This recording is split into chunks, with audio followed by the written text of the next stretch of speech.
Failure is the greatest teacher of all time.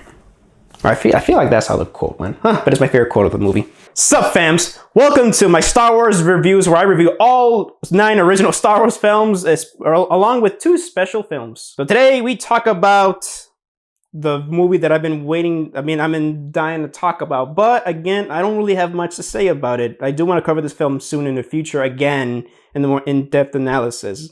But for today, I like to keep it simple today. So we'll be finally covering the one and only Star Wars Episode 8, The Last Jedi. And keep in mind, spoiler alert. Coming up right now, and I hope you guys enjoy the show. Alright, quiet on set.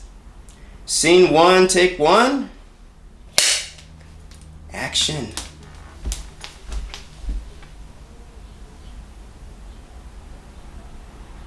Star Wars Episode 8, The Last Jedi came out in 2017. Written and directed by Rian Johnson, and once again stars Daisy Ridley, Adam Driver, John Boyega, Oscar Isaac, Mark Hamill, Carrie Fisher, Donald Gleason, and once again, Andy Serkis reprises his role as Supreme Leader Snoke. So the story goes that now the First Order has reigned supreme, and they finally recently just discovered the Resistance headquarters, and they go out there and bomb them while the Resistance is trying to find a way to escape. Well, at the same time, Rey is out there trying to train with Luke, but then again, Luke is not what you expect to see. And we meet this character named Rose Tico, played by Kelly Marie Tran, who meets our character Finn, who they go off into a journey to find a code breaker in order to get inside Snoke's ship that's chasing after Resistance. And the Resistance needs to find a nice, safe place to look for more people to help them out. So basically, the entire movie is a big chase scene, but still, we'll go get to the movie right now. Man, I remember when I saw the trailer, all I can say, I was super hyped because I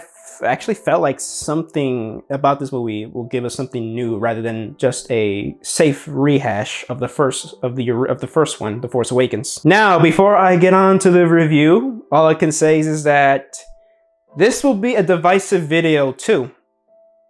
I might lose subscribers, I might gain subscribers over my opinion on this film. So first, let's get on what I didn't like of the movie. That side story with Rose and Finn, honestly, I don't hate it, but I can see it drag on. There is a moment where they free the animals, which I like seeing the effects of the animals, but I really felt it dragged on a bit. But it did introduce me to Broom Boy, which I'll talk about him in a couple of minutes. I mean, as much as I do, I also really like Laura Dern's character, Captain Holdo. I kind of wish she could have shared the plan that they're going to Crate to refugee there instead of actually running away from the war. But either way, I think it would have not made much of a difference with Poe because that dude still starts mutinies. And not all the jokes land for me, especially the mom joke. I mean, I actually liked I like how Poe was messing with the Force, saying, oh, okay, I'll hold. I like that joke. It was getting good until, yeah, I got a special message for Hux's mom.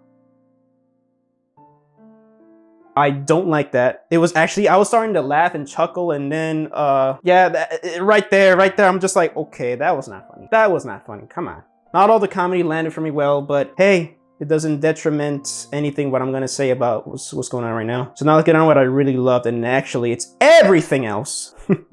Yes, I am one of those people that, I'm not in the minority in this one either, that sees this movie as a masterpiece. Go ahead, leave the hate comments. But I'm gonna explain and sip away, even spoiler heavy, why. My favorite moments in this film, of course, is the Jedi scenes with Luke and Rey. I just love how Luke is. I did laugh, I laughed, but then again, at the same time, I was shocked when he just had the lightsaber in his hand and he just chucked it out. Like, it didn't mean anything to him. Yeah, it's a lightsaber that's passed on from generation to generation. Even not really, actually. It was just given to Anakin, and it was given to Luke. And now Rey has it, but she gives him this. It is a powerful weapon, but it means a lot to the fans. So she gives it to him, and he just tosses it. Like, it means nothing to him. Oh, you really think I'm gonna take out the First Order with a lightsaber and shit like that? No, that's not that. I was a bit shocked to see that scene, but I was shocked in the way that, whoa, like, I did not expect that. But yeah, I just love that. And also, I'm not new to Rian Johnson really when I saw this movie, so I kind of knew that he was gonna do some stuff with it. And man, I love the acting, and I just love Mark Hamill gives his best performance in my opinion ever in his life as a sad Luke that basically was not really about to kill his nephew, but thinking about it. He had thoughts on killing his nephew, Kylo Ren, which is Ben Solo, but he went against. Actually, when I see what really happened was he went against the Jedi code, whatever there, but it was too late. Ben reacted, and boom, there you go, destroy the temple. But I just love Luke in this movie. I actually don't believe they ruined his character, honestly. I feel like this is the same Luke I saw in the original trilogy. I mean, he doesn't have the whole not the charisma, but the more like, oh my god, hope. No, he's the immature Luke that we saw in the first two movies that we've known as. I mean, we saw him growing as a character in the original trilogy, but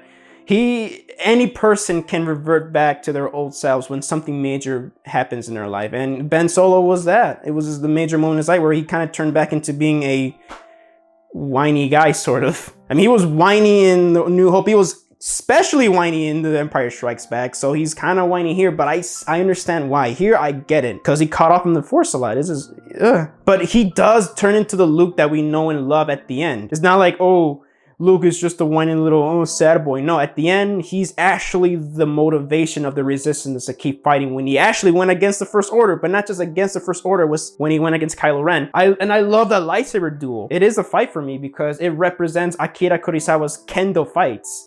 But it is the most Jedi thing any person can do. He didn't even swing his lightsaber at him. He was just dodging his attacks, and once he stopped dodging his attacks, he was just like, strike me down, but I'll always be with you. Like, I really love Luke in this movie. Rey was really good, and I love that twist where she's a nobody. I love that. So that means it goes back to the old trilogy when anybody can be a Jedi. And so the prequels kind of was like, oh, you need to be special in order to be somebody, which is dumb. I don't like that message. I just love how Rey's a nobody, so that shows that, hey, I'm a nobody.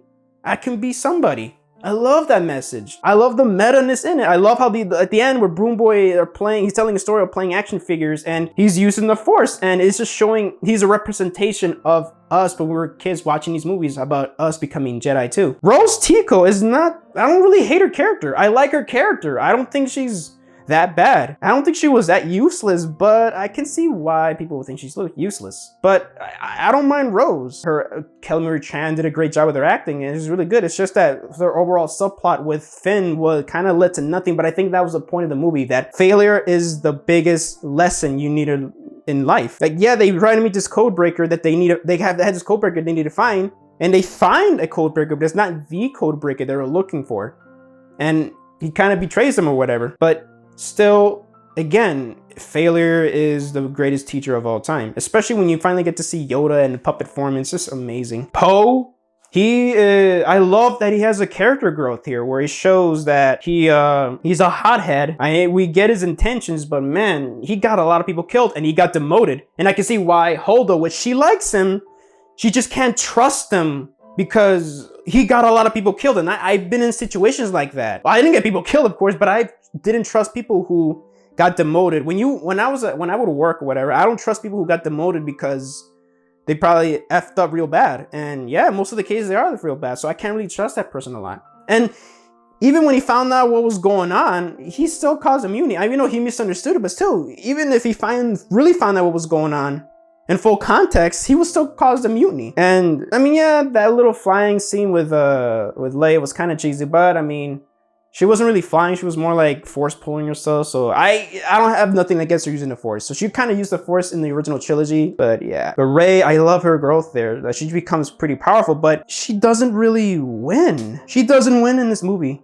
When you really look into it, her mission right now is try to convert Ben Solo back to the light side, and she failed, crazily failed. And let's get on to one of my favorite scenes in the movie, and it is a throne room scene. Oh my goodness.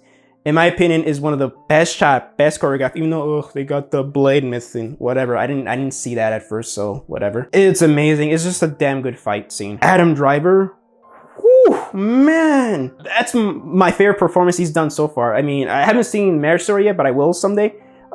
He really knocked out of the park with this performance, especially when just Snoke was just berating him, just calling him a wannabe Darth Vader, and oh man, I felt that. And when he was smashing the helmet, he was just like, I'm not a wannabe Darth Vader, I'm my own person, and I love that. And let's get on to Andy Serkis. Man, Snoke was just great. When he was on screen, he ate the entire movie. That's just awesome. And I'm glad he got killed. I wasn't mad that he got, I mean, at first I was upset at first, but then when I thought about it, I'm like, you know what? I'm glad he's dead because he's just a wannabe Palpatine. And I love that for the first time ever, we saw something that Darth Vader couldn't do.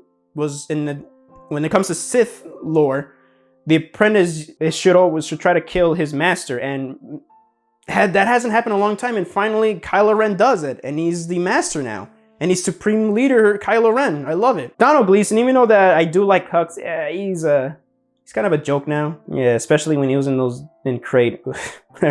Yeah. But yeah, and it's such a beautifully shot movie. I really think Rian Johnson really did an amazing job. This is the story that I wanted to see, actually. I mean, I love The Force Awakens. I think it's great, but this is, to me, what Star Wars should have been in the direction it should have went. Man, I love it. So, as you guys can tell, if I were to give this movie a rating, I'll give Star Wars Episode 8, The Last Jedi, a perfect 5 out of 5. I think it's a masterpiece, and it is actually my favorite Disney Star Wars film of all time. Man, yeah, I just can't wait for the next installment, guys. Woo! Man, Rian Johnson, really, I love how open he left this franchise. Anything can happen now. So, ooh, man, I wonder what happens, man. Shit.